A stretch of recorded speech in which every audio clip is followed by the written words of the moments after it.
В давние-предавние времена жили-были, говорят, старик со старухой.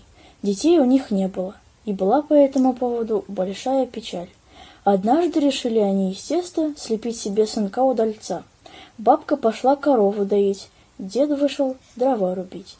Воротились они, да и ахнули. Этот самый мальчик, которого они слепили из теста, с козлятами на полу играет.